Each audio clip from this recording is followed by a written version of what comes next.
ఉంటుంది కాబట్టి డెఫినెట్ గా ఆంధ్రప్రదేశ్ ప్రభుత్వం కూడా నేను అనుకుంటున్నా వాళ్ళు కూడా అమలు చేస్తున్నారని నేను అనుకుంటున్నాను. లింగం యాదవ్ గారు కోర్టు పరిధిలో అయితే ఉంది, ఒక పక్క ఎన్నికల ప్రక్రియ కంటిన్యూ అవుతుంది, మరో పక్క కోర్టు పరిధిలో ఉంది.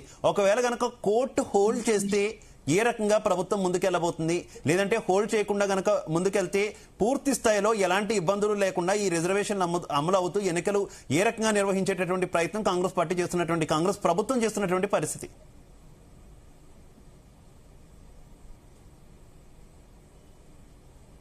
డెఫినెట్ గా ఇవాళ ప్రభుత్వం ఆల్రెడీ స్టేట్ ఎలక్షన్ కమిషన్ అనేది అది ఒక అటానమస్ బాడీ, ఆల్రెడీ దానికి రిజర్వేషన్ ఇవాళ డిక్లేర్ చేసిర్రు. ఇవాళ ప్రభుత్వం డెఫినెట్ కూడా ఎలక్షన్ కమిషన్ కు సపోర్ట్ చేస్తుంది. ఎలక్షన్ కమిషన్ ఇండిపెండెంట్ గా డిసిషన్ తీసుకుంటది. ఇందులో రాజకీయాలకి జోక్యం ఉండదు. కాంగ్రెస్ పార్టీ చాలా పూర్తిగా సన్నద్ధమైంది. ఇవాళ ప్రభుత్వం మేము చేస్తున్నటువంటి అభివృద్ధి, సంక్షేమం, సామాజిక న్యాయం ధ్యేయంగా ఇవాళ ప్రజలందరూ కూడా ఇవాళ మెజార్టీ ప్రజలు ఇవాళ ప్రజా ప్రభుత్వం వైపు ఉన్నారు. ఇక్కడ తెలంగాణలో కాంగ్రెస్ పార్టీ అధికారంలో ఉంది కాబట్టి ఎలక్షన్ కమిషన్ అటానమస్ బాడీ, వారి పని వారే చేస్తారంటున్నారు. కానీ కేంద్రంలో మాత్రం ఎలక్షన్ కమిషన్ మీదే నిందలేస్తున్నారు మీరు. జస్ట్ ఎగ్జాంపుల్ గా చెప్తున్నాను. ఇక్కడ అటానమస్ బాడీ అంటున్నారు, అక్కడ కూడా అటానమస్ బాడీయే కదా సిఈసి. ఇవాళ వాళ్ళు పని చేయనియట్లేదు కదా. ఇవాళ 11 ఏళ్లుగా వాళ్ళు పని చేయనియట్లేదు. మేము ఇండిపెండెంట్ గా పని చేపిస్తూ మేము ఎక్కడ కూడా రాజకీయ జోక్యం చేసుకుంటలేదు. మీరు చూడండి, ఇవాళ నిన్న స్వయంగా కాంగ్రెస్ పార్టీ మంత్రుల కాన్స్టిట్యున్సీలలో కూడా ఇవాళ కొన్ని అనుకున్న వ్యక్తుల రిజర్వేషన్ రాలేదని కొన్ని కంప్లైంట్లు వస్తున్నాయి. అయినా కూడా మేము ఎక్కడ కూడా జోక్యం చేసుకోదని ముఖ్యమంత్రి రేవంత్ రెడ్డి గారు చాలా స్పష్టంగా చెప్పారు. మీరు కూడా చూశారు. ఎక్కడ కూడా మనం జోక్యం చేసుకోవద్దు, అది autonomous institution, state election commission ఏ నిర్ణయం తీసుకున్నా దాని ప్రకారం ఉంటుంది తప్ప ఎక్కడ కూడా మనం ఇన్వాల్వ్ కావద్దు అనేది మాకు రాజ్యాంగం మీద, వ్యవస్థల మీద, ప్రజాస్వామ్యం మీద నమ్మకం ఉన్నటువంటి పార్టీ ప్రభుత్వం. వాళ్ళు అట్లా చేయట్లేదు కాబట్టినే కదా ఈ సమస్య.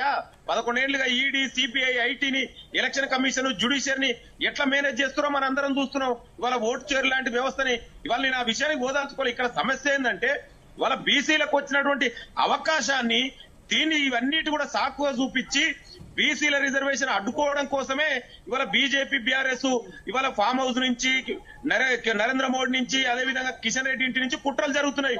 ఇవాళ కిషన్ రెడ్డి, కేసీఆర్ ఇద్దరు కూడబలుపుకొని బీసీల రిజర్వేషన్ అడ్డుకోవడం కోసమే ఇవాళ కుట్రలు చేస్తున్నారు.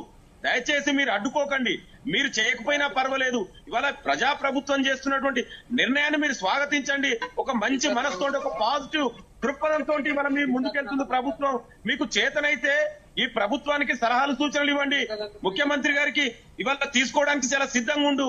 దయచేసి ఇవాళ మీరు మాట్లాడేది ఏంటండి, ఎంతసేపు ఇది అడ్డుకుంటాం, ఇది నిలబడదు, అసలు ఈ అపశకునాలు ఎందుకండి? సరే లింగం యాదవ్ గారు, చివరిగా కంక్లూడ్ పాయింట్ లో లింగం యాదవ్ గారు కంక్లూడ్ పాయింట్ లో తెలంగాణలో భవిష్యత్తులో కాంగ్రెస్ పార్టీ కనుక అధికారంలోకి వస్తే బీసీ ముఖ్యమంత్రి అయ్యే అవకాశం ఉందా? అలాగే కేంద్రంలో కాంగ్రెస్ పార్టీ అధికారంలోకి వస్తే బీసీ ప్రధానమంత్రి అయ్యే అవకాశం ఉందా? అంటే ఏం చెప్తారు? డెఫినెట్ గా ఇవాళ సామాజిక న్యాయానికి care of address Congress party. Definite కూడా రాబోయే రోజులలో డెఫినెట్ కూడా ఇవాళ ముఖ్యమంత్రి గారు రేవంత్ రెడ్డి గారి ఆధ్వర్యంలో ప్రభుత్వం చాలా పటిష్టంగా బీసీ ప్రధానమంత్రి కూడా అవుతానంటారా? కాంగ్రెస్ పార్టీ నుంచి బీసీ ప్రధానమంత్రి కూడా అవుతానంటారా గాంధీ ఫ్యామిలీని పక్కన పెట్టి?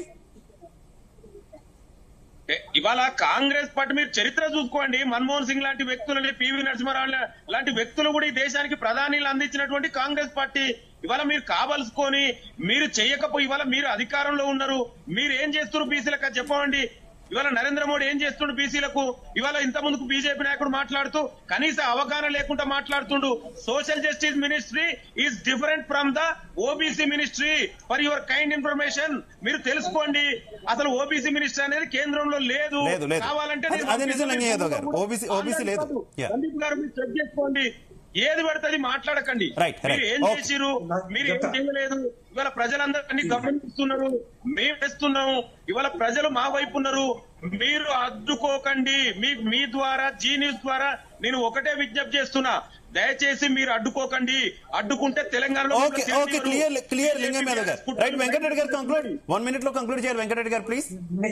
నేను ఇంతకుముందు ఒకటే చెప్పాను, నేను బీసీల కోసము minister of social justice empowerment ఉంది, అది బీసీల కోసం వాడుకుంటారు. కానీ ఓబీసీ మినిస్టర్ అని చెప్పలేగా. ఓబీసీ మినిస్టర్ ఉందని చెప్పలే నేను, అది దానికోసమే ఉంది అని చెప్పాను. సోషల్ జస్టిస్ కోసం, ఎంపవర్మెంట్ కోసము తీసుకొచ్చిన మినిస్ట్రీ ఉంది అని చెప్పాను. రెండవది ఓబీసీ కమిషన్ ఉందా లేదా? వీళ్ళ కాంగ్రెస్ పార్టీ ప్రభుత్వంలో ఓబీసీ కమిషన్ తీసుకురాలి వీళ్ళు. ఓబీసీ కమిషన్ ఇప్పుడు ఉంది ఇక్కడ, కేంద్ర ప్రభుత్వంలో ఉంది. కానీ మీరు మీరు మీరు మీరు అట్లాంటి మరి అలాంటి చాతగాని పనులు కూడా అది కూడా లేదు, మీకు తెలియకపోతే ఎట్లా నాకు అర్థం కాదు. అది ఓబీసీ కమిషన్ దేనికోసం ఉంది? ఓబీసీ కోసం ఉంది. Okay thank you so much Venkatareddy garu, thank you so much లింగం యాదవ్ గారు. ఇద్దరికి కూడా ధన్యవాదాలు డిబేట్ లో పాల్పంచుకున్నందుకు. ఓవరాల్ గా చూసుకుంటే తెలంగాణ